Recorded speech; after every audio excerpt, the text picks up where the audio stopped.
Good morning. Hello, how are you? This is our Tuesday Homeschool Mom Talk, and I'm gonna kind of fix my camera a little bit. But good morning. It's so good to see everybody. If you see this on the YouTube channel, this is, a little bit later. Sorry.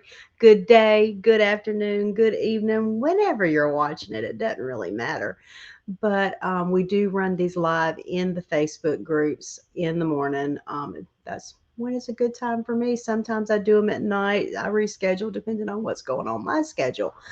But today, I've had a couple of questions about this. So today our talk is going to be about what should we teach the children and how do we know they're learning? It's that time of year. We're starting to gear up. We're closing one year down and starting to gear up for next year. Are you planning? Y'all let me know. I see y'all popping on. Good morning, everybody. Are you starting to plan next year yet? Are you excited about next year? I know this time of year it gets really hard for me to finish one year because I start getting overly excited about the next year. So, what do you? So, if you're new and you're like, "Oh my gosh, this is all new to me," I'm telling you, curriculum shopping is addictive. It is very addictive. Um, I used to have my shelves lined with everything I ever wanted. And I think it's just been in the last 5 years that I've kind of have to tell myself, don't buy that. You're not going to use it. But it is very addictive. There's so many beautiful things compared to when I started. We've homeschooled about 18 years. So when I started, there was not a lot of curriculum out there. There wasn't a lot to find. But now there's so many things, and we have all these wonderful mamas who have written homeschool. They're homeschool moms who have written curriculum for homeschoolers, and they are beautiful to use. The Good and Beautiful is one. She homeschooled and then started writing her curriculum. And now she has a huge team, and that's beautifully done. You can get a lot of that for free. Um, Rabbit Trails has just branded it. I believe it was she called it literature through. She's one of our mamas. She has done workshops for me, Christine Zale, and but now she just rebranded so because she's doing so much more than just literature now. And it's just, I love these mamas that have written this curriculum for homeschoolers and they homeschool themselves so they know it works for them and they're not being selfish and saving it for themselves. They're sharing it out there into the world. But what do you do? Like, especially if you're a new mama and you want to know what do you do? I always say start with your state or your country laws. I know I have some international moms that watch now. So your first thing is review your state laws. If you're in the United States, you know that each state control their homeschool laws and their educational laws. Some countries are not like that. So if your country, you know, controls your laws, review what is the law. In my state, there are no guidelines on what you teach. There's no testing. That's for me. That's where I am. But your state or your country may not be that way. So always review that so that you have that fresh in your mind. I always you can go to homeschoollegaldefense.org. They have not only just the U.S., but they have other countries too. So you'll be able to look and see what's there.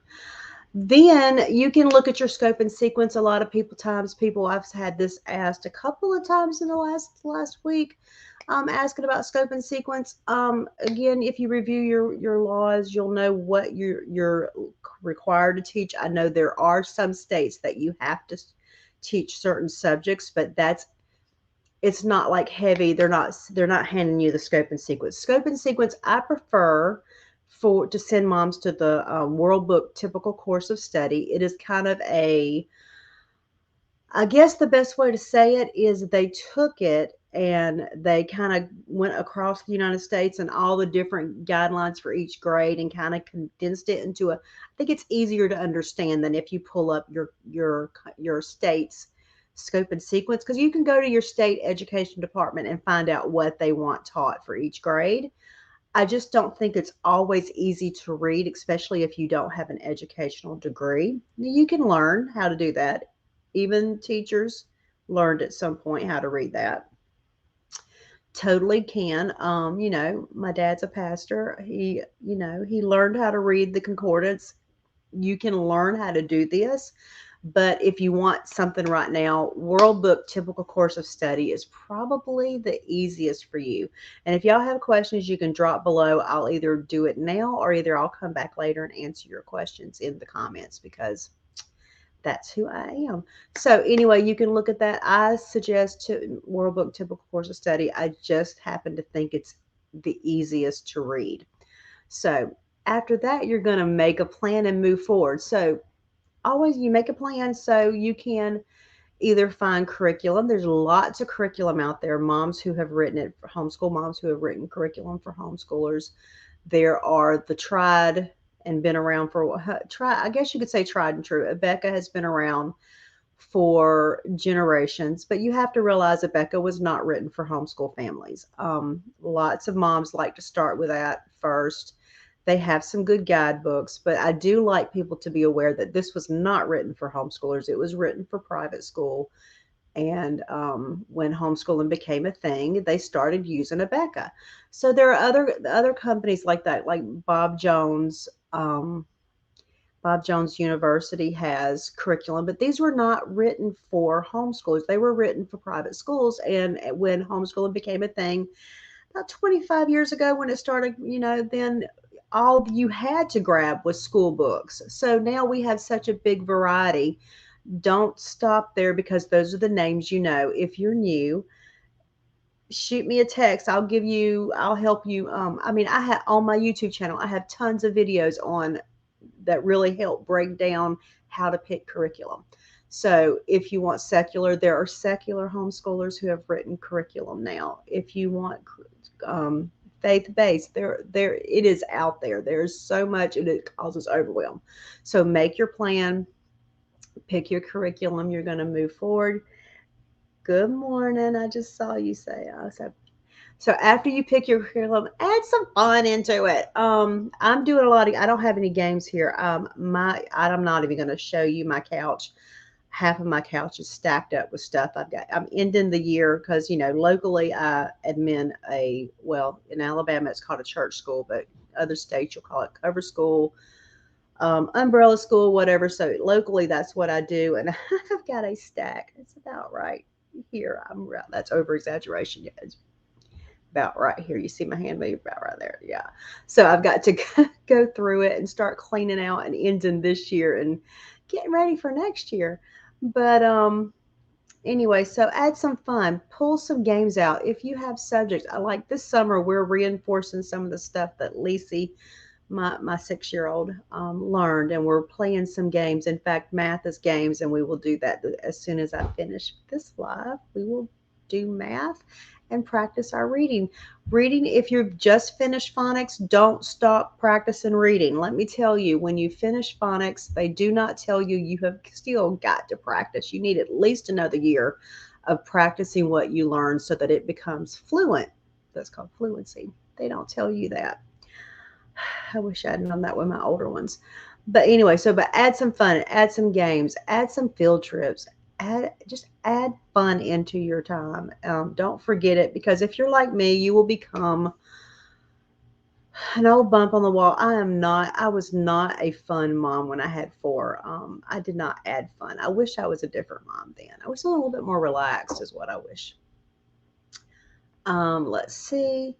Don't be afraid. Come in the coming year. I know we're ending this year, we're planning next year, but don't be afraid to change change your stuff that's not working. Even if you love it and it feels comfortable, if it's not working, it is okay to change it. Most states that require certain subjects, they're not telling you what to teach. If you pick one and it's not working, sell it on eBay, give it to your friend, put it on the shelf for the next kid just in case they actually work, move to something else. Don't sit there and second guess yourself. You're doing a great job. And finally, assessments. I know I get asked a lot about this, especially this time of year. There are some standardized testing that you can do online now. We've come a long way. COVID did make some positive changes, but you don't have to, unless your state requires it, you don't have to do it. My state does not require any standardized testing. Um, Assessments are just for your knowledge so that you know what you need to work on. And homeschool can go, I had a question. Homeschool can go all year round, or it can stop when the public school. It's really up to the mama. That is up to you and what you want to do. When my kids were little, we went year round, and I would have a big break at Christmas. And during the holiday season, I would take a month, and then I would take about a month in the spring. But that's I'm not saying not exactly a month, but I would kind of gauge it depending on my kids, because when I had four littles that were all together, and if somebody got sick, then everybody else got sick. So we were always, it would take me the whole year to get everything done. So I would just roll that over. Um, it depends on what you want. When my kids got older, they wanted to do um, a public school schedule because their cousins were doing that, and they wanted to be off when their cousins were off. But I found that they really, really quickly that they disintegrated into utter chaos and fighting. So now we do a modified. We do the bulk of our stuff we do by the public school system schedule. I mean, we just finished last week. My teens did, but we have stuff that we do during the summer that keeps them from disintegrating into that mass chaos of all they're doing is playing games and fighting and eating everything in my pantry. So we might do some camp. We do some camping as a family. Sometimes depends on the schedule and on the kids. When you have teens, it's like the outside schedule kind of creeps in. Last year, two of my girls were working at the Y. It's hard. I'm trying to balance so that I keep where Lacey still has that on the go spontaneity that I had when my big ones were little, but at the same time my big ones are starting to control their schedule, and it's just it takes balance. But you can do either way what works for you. And so I have done different things during the year. But anyway, back to assessments. Okay, when we're talking about testing, especially for our new mamas, and you can find more in detail, anything I talked about today, you can find more in-depth stuff on my YouTube channel. If you can't find, sometimes I name them weird things. So if there's something specific you're looking for, let me know and I will shoot you the video. Or if I don't have it, I will make a video for it because, that's who I am.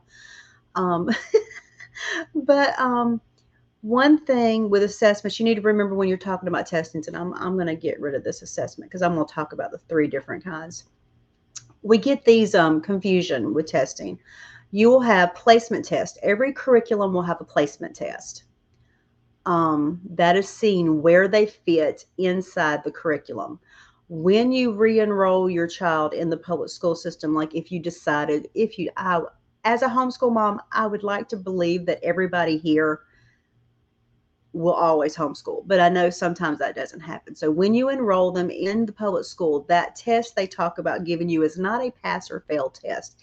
It is a placement test. It's the same thing with any homeschool curriculum. Well, not all of them, but math and language arts usually have placement tests. History and science is there. That's more flowy. You can look and see, and it'll be, if it's a high school level, you can use it for any grade. If it's a middle school level, you can use it for any grade. But placement test, that's what it is. It's just basically seeing where you fit inside that curriculum, not a pass or fail test. Don't ever think that's what it is. It is always better. I mean, I get this question a lot. It's always better to put them where they are with math. Do not try to bump them up so that they can be where they're supposed to be grade level. The reason I say that is math builds on itself. And if they are not ready for pre-algebra, but you're putting them up to pre-algebra, but they're down here or here or here or even over here, that's not a good fit. Sometimes if they were over here, sometimes repeat can reinforce stuff, but I wouldn't, not with math. Language arts, you can kind of fiddle a little bit because it's such a repetitive thing, but I wouldn't if they were testing down here and you wanted them here, I might put them here. I wouldn't put them, I mean, you just kind of have to fill that out. There's usually placement tests, but sometimes that can be a little bit. But then, science, history, all that, you just, most of them are on a level and they don't have a placement test. Then another type of testing you'll hear, standardized testing. That is not as easy to find for homeschoolers because a lot of times in the past, they would have to have set up and you would have to have proctors to control this test. And that's because they are trying to, they have standards, and that not a bad thing. You can find some online now. If you want something like that, send me a note and I'll send you what I've seen. Sometimes you have to have a proctor. Sometimes you can do them online now. That's really with COVID. That started with COVID. I'm just learning where to find them. Then there are just assessment tests. Assessment tests you can give. There's Let's Go. I think if you type in Let's Go Dora, Dora, it should pop up. It is they do math and they do reading, basically language arts and math. And it will show you exactly what skills they are strong in and where they place and what you need to work on. There is another one, homeschool benchmark testing. I have a code for that one. You can send me a note. We've interviewed her in the past. I have not used that one yet. I keep thinking I'm going to do that. And I'm also actively looking for other assessments so that you know where to find things. That is for you. It would not qualify as standardized testing.